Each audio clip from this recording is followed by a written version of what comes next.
and welcome to A1R Psychic Radio and Moonstruck TV. And my name is Gail Moffat, and I'm looking forward to a really lovely show with all of you.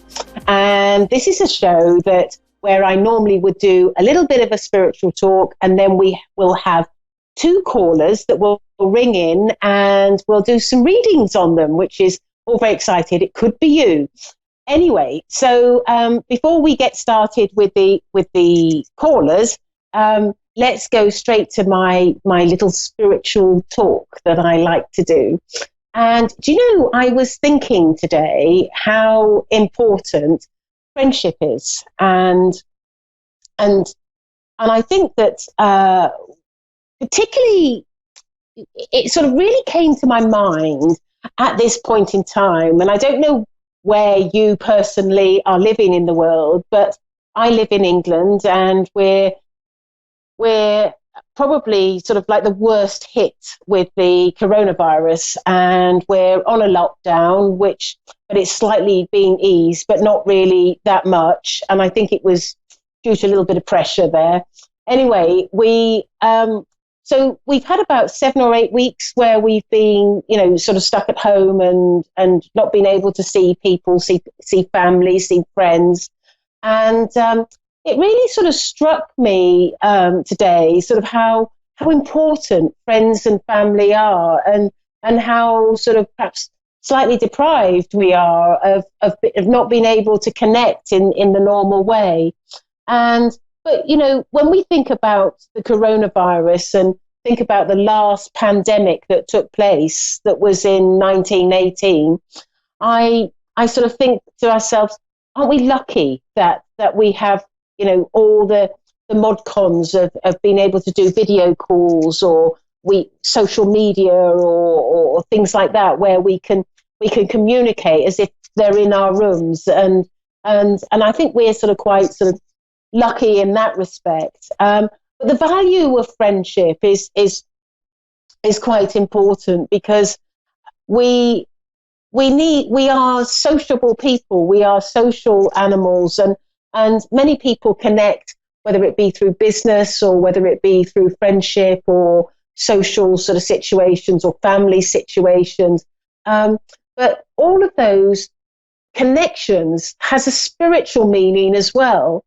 And if you think about it, if we didn't have the connections, we wouldn't evolve and we wouldn't learn the lessons that spirits say that we're meant to learn. And I think that sort of, every connection that we have, every person that we know plays a role in our path, plays a role on what's important for us and where we're meant to be.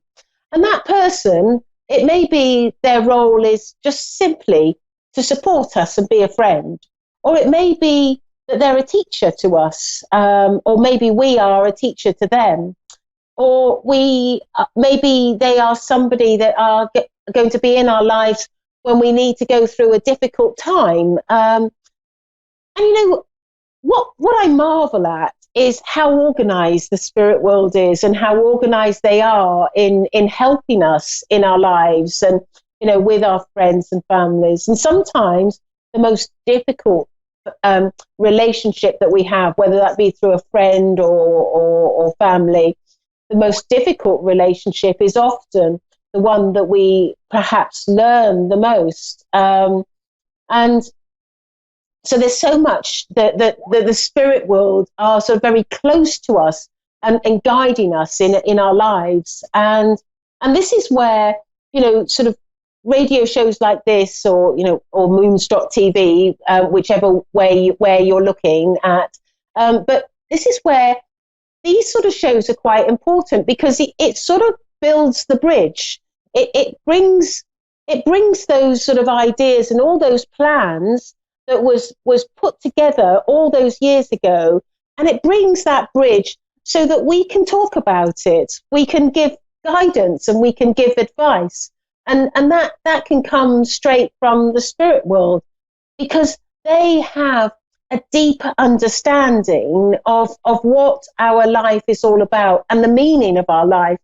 So that's sort of, quite interesting, I think, just to sort of think about for a little moment. And so yes, I think that, so in other words, what I'm trying to say is that all our friends and our family, whether they're short friendships or, in and out, or for a while or for a lifetime, whatever it is, they have a meaning, and they're there for a reason. And so sometimes it's just sort of embrace that reason and understand that they are doing something that is important for us.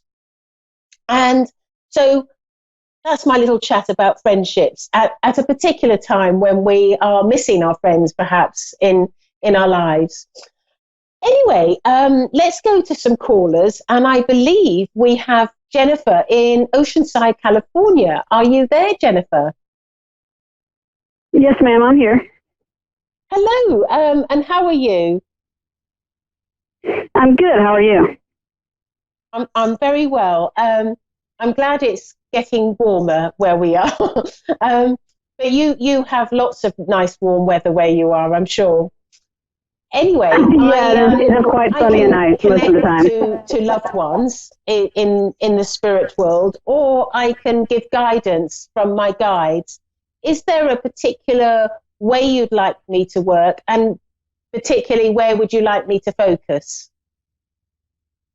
I guess with your guides and on love, I guess, with the person that I'm kind of seeing. Okay. It's very faint. Can you hear me all right, Jennifer? Yes, ma'am, I can hear you. Okay. Right, so I'll just get going. Now, the person I feel with this relationship, what I'm being told is one person seems to be more committed than the other. Would that make sense to you? Yes, it would. And I feel I feel that that's you. Would you understand? Yes. And I feel that you're ready to have you feel that you've had enough time to get to know each other and to be in each other's lives, and you feel that everything is in a way sort of just as you would like it, and you would like to take it to the next level, and for this person to be in your life in a more prominent way. And I feel I also feel that he perhaps will sometimes run a little bit shy, or won't meet certain people, or just be I just feel like there's a sense of being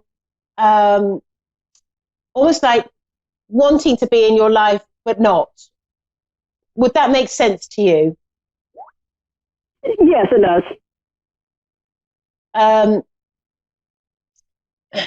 And I so the other thing is that what I would also say is that he this is where we're getting to the crux of the matter. He's scared, and he's I would go so far as to say he's petrified of committing to anyone in a relationship, because he has had his fingers burnt, and they've been burnt very, very seriously, and they've wounded him right to the deep core of him. And he I know that this man has feelings for you, and I know that he loves you, but I feel that he has to get over his fear. It's almost like he's got to get over this hump of this mountain of being fearful, and he needs to be sort of, yes, I feel like there's a sort of a fear with him that he needs to get past. Would that make sense to you? No, that's spot on. Right. And yeah, so the other thing is, so what I'm being told, oh dear, I hate this word. It's like sometimes when spirit give it to me, I was like, no, I don't want this. And I'm hearing you have to be patient. But I'm being told that you need to be patient and loving, because what I'm being told is that he will come to the point where he is in love with you enough that he cannot be without you in his life and will want to commit. But he's yes, I just feel like it's a waiting game for you, but it's a waiting game where you're about healing him and being in his life and not putting pressure on him and helping him to realize that you're not the same as somebody else. How does that sound?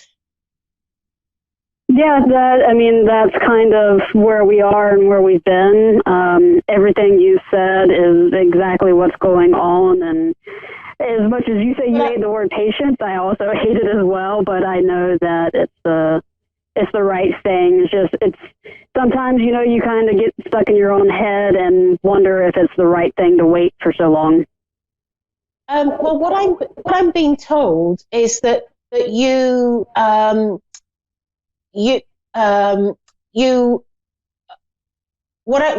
what I'm being told is you have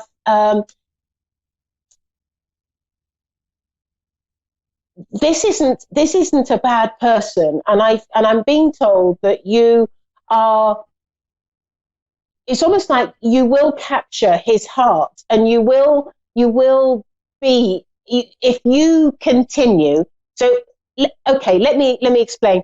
We've got a path in front of us.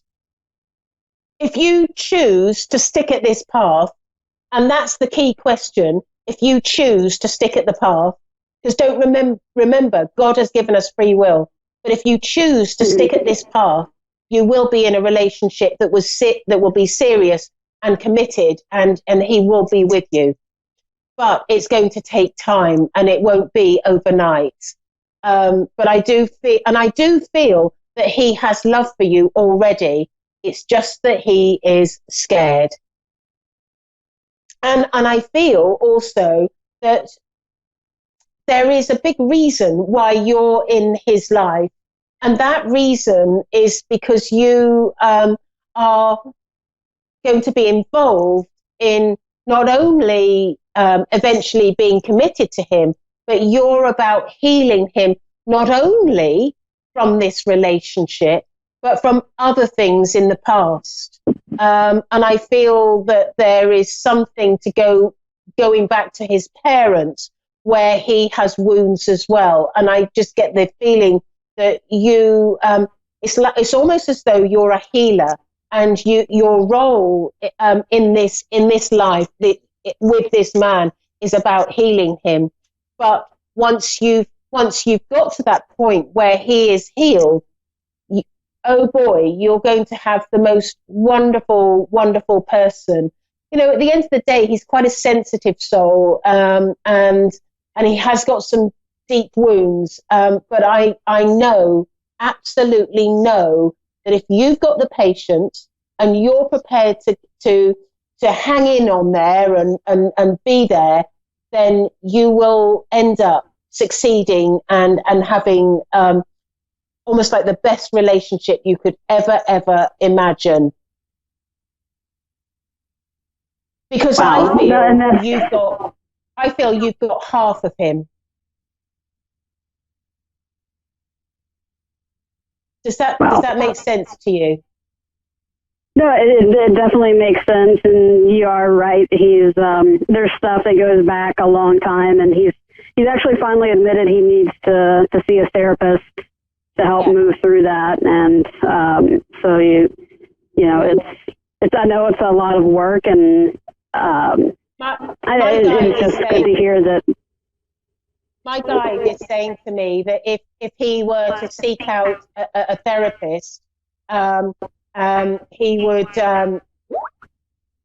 he would be it would do wonders for him as well. He's basically, and he's saying that he will personally assist you in and him in guiding him to the correct one, so that he has, because like when we see a therapist, there's good and bad ones in every industry, in everything that we do, in every walk of life. There's good and bad, and I just get the feeling, not bad, but not as good. And I just get the feeling that you would benefit from having a good therapist, because I get the feeling that if he's willing for that, Spirit will jump on the bandwagon and guide him there. So I'm going to have to. I hope that's enough for you. I've got another caller waiting, and so thank you very much for calling. And I hope that all sounds correct for you. It does. Thank you very much. I appreciate your time. Oh, my pleasure. Okay, so we have Angela in Kingston, Ontario, Canada. Are you there, Angela? I am, yes. Hello, and how are you? I'm good, thank you. Good. So I am a medium, and I can either connect, get my words muddled up, connect to a loved one, or I can look at, give you guidance from my guides. Is there a particular way that you would like me to work, and where would you like me to focus? If you could connect to my mom, that would be wonderful.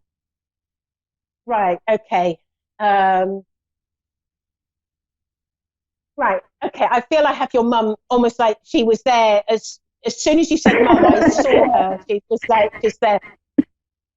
I would go so far to say your mum is really cute. Now, I don't know if cute translates the same into Canada from England, whether it has the same sort of meaning, but it's like sort of really sweet, really adorable, really nice. Would that make sense to you? Yes. And she's just standing in front of me. She's got this beaming smile, and she's just so happy to have this opportunity, because she's saying to me that she loves her daughter very much, and she says that she's been missing you, because okay. She's showing to me you. I feel that you have had some difficult times since she's passed, and I feel that you would have had, when she was alive, you would have had quite a close relationship with her. That you would have discussed things with her, and she would have been sort of quite like, she's quite a support to you. And I just get this feeling that you could have done with your mum of late. Would that make sense to you? Absolutely. Because and she's really sorry that she can't be there in the same way that she would have been as your mum in this life. But what she's saying is that she do you have a photograph of her that you kiss? I don't kiss it, but I do have it close. Okay. She's showing me you sort of going up sort of really close to, almost like close to your face with the picture, and almost talking like yeah, I would talk to it. Yeah. Right, definitely okay. talk to her picture. I do have one in the hall that I do actually, like, I'll kiss my hand and put it on her picture. I do that. There you go. I've done that. Yeah, I have done that. I just walked by her picture and I just remembered. Yes, I do that. because you see, the reason why spirit people tell me these things is it's because it's showing you that they're in your life and they see things. Yes. And I'm Yes, I getting realize that. information from her. Has she got a grandson? Yes, she has one grandson. Right. And is there somebody in by the name of Graham somewhere? William? Sorry? Did you say William? No, I wish I did though. Oh, sorry. What name did you say? Sorry.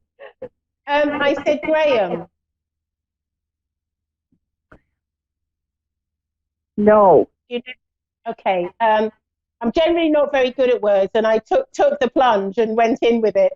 But That's okay. and I just wish that I could turn on my heels right now. But anyway, what I feel with your mum is she I just get this overwhelming feeling that she wants to support you in your life at the moment, because she's also telling me that there's been some tears sort of rolling down your cheek, and you I feel like there's something. She's not giving me the details, and I think that's because often when spirit people don't give me the details of why they of what something's going on, it's because they would have wanted to be. It's almost like I feel like you could have told her things and she wouldn't tell people. And I just get the feeling with her that she's letting me know that there's something that is going on in your life that you're emotional about and upset. And she's telling me that she's here and she wants to help you in your life. And I am drawn to a young man that I feel is her grandson, and I feel also that she is a little bit worried about him. And would that make sense to you?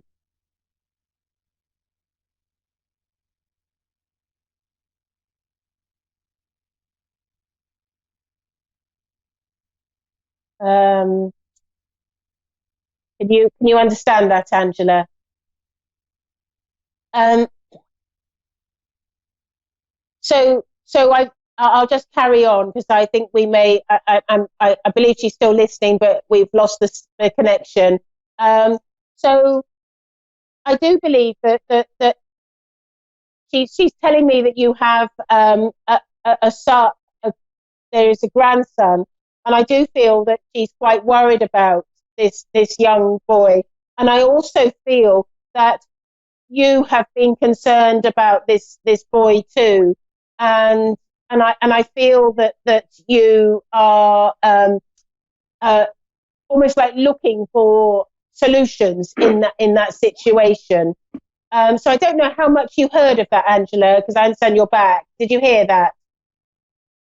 Just a bit of it, yes. So did you hear the bit about your grandson? Sorry, the grandson. I feel that she's worried about, and there's, and I feel that you're worried about him too. Would that make sense to you? Yes. Yes.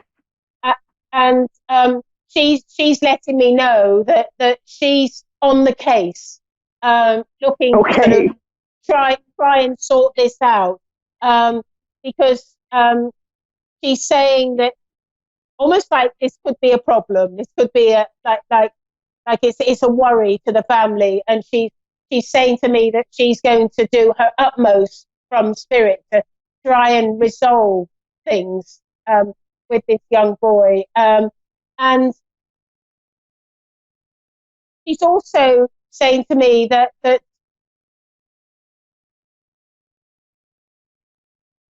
um, do you remember like a particular nursery rhyme that she would have sung with you?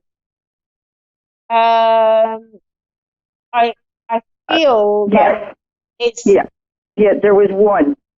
And she sung it to every grandchild and myself, I'm sure. Yeah, I feel like there's a particular, and I feel that she would be wanting to sort of sing it over and over again, and I'm not quite sure of it. But the way she got me to the, pardon? The high diddle diddle. Right. Yes. And she's because she's singing in the background as well, and I know that she is going to be. She wants to let you know that she's around you in your life, and I feel very strongly that she's going to help with her grandson, and I also want to say